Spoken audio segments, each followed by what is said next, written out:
বন্ধুরা আসসালামু আলাইকুম। আমার লাভলি ভিউয়ার্স সবাইকে শ্রদ্ধা জানাচ্ছি, শুভেচ্ছা জানাচ্ছি।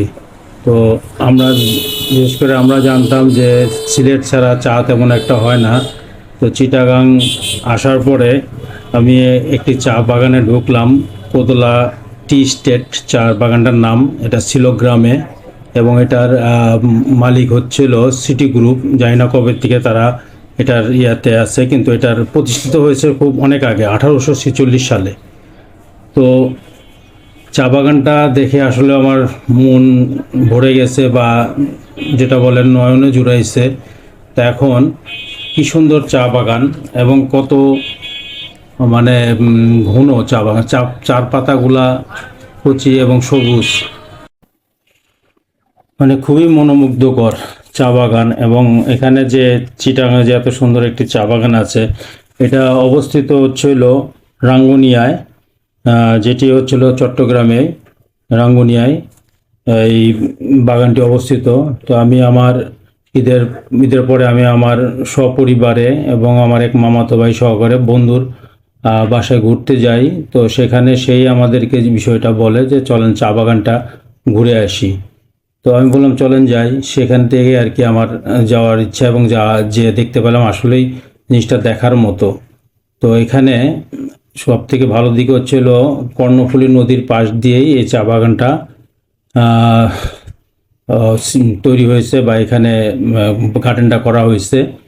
তো এখানে আমরা সবাই গার্ডেনের ভিতরে, তবে গার্ডেনটা উন্মুক্ত, আপনারা ইচ্ছা করলে যাবেন, যে দেখতে পাবেন। এখানে কোনো রেস্ট্রিকশন নাই যে বাগানে যাওয়া যাবে না, বা এর প্রকৃতিটাকে অনুভব করা যাবে না, বা এর সৌন্দর্যটাকে অনুভব। উনি হচ্ছিল আমার ফ্রেন্ড, যার বাসায় যেয়ে আসলে আমরা এগুলো দেখার সুযোগ পেয়েছি।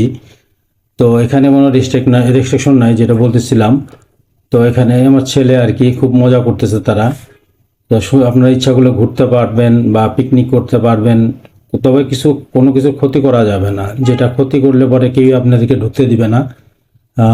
উনি হচ্ছিল আমার মামাতো ভাই, কাজিন। তো উনিও ছবি তুলনায় ব্যস্ত হয়ে গেছে আর কি। এত সুন্দর ভিউ যে কেউ দেখলেই লোভ সামলাতে পারবে না ছবি তোলার ব্যাপারে। দেখেন বন্ধুরা, পাশে কর্ণফুলী নদী, কত সুন্দর একটা দৃশ্য।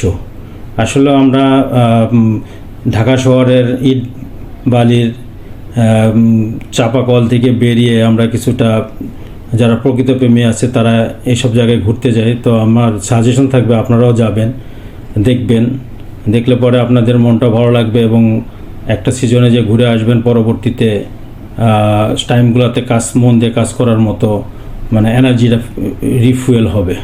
তো আমাদের দেশে এখনও অনেক জায়গা আছে ঘুরে দেখা যায়। আমার মেয়ে, তারাও প্রকৃত অনুভব করতেছে, দেখার মতো অনেক জায়গা আছে। আসলে আমরা কথায় আছে না যে দেখা হয় না চক্ষু মিলিয়া, ঘর হইতে দুপা ফেলিয়া, একটি দানে শীষের উপর একটি শীষের বিন্দু।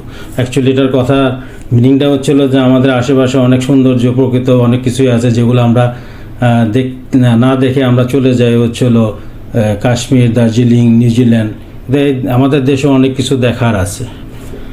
তো দেখেন কত সুন্দর কর্ণফুলী নদী, এবং পাশ দিয়ে তার পাশ দিয়ে প্রতিষ্ঠিত হয়েছে এই চা গার্ডেনটা, চা বাগানটা আসলে দেখার মতো।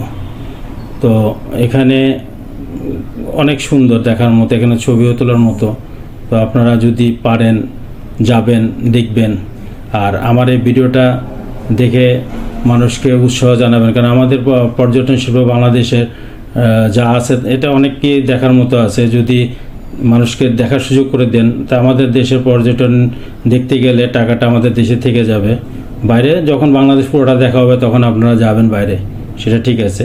তো অনেকেরই আছে সাধ্যের মধ্যে যে আমরা রাঙ্গুনিয়া, চট্টগ্রাম যে এই প্রকৃত দৃশ্যগুলো অনুভব করার মতো।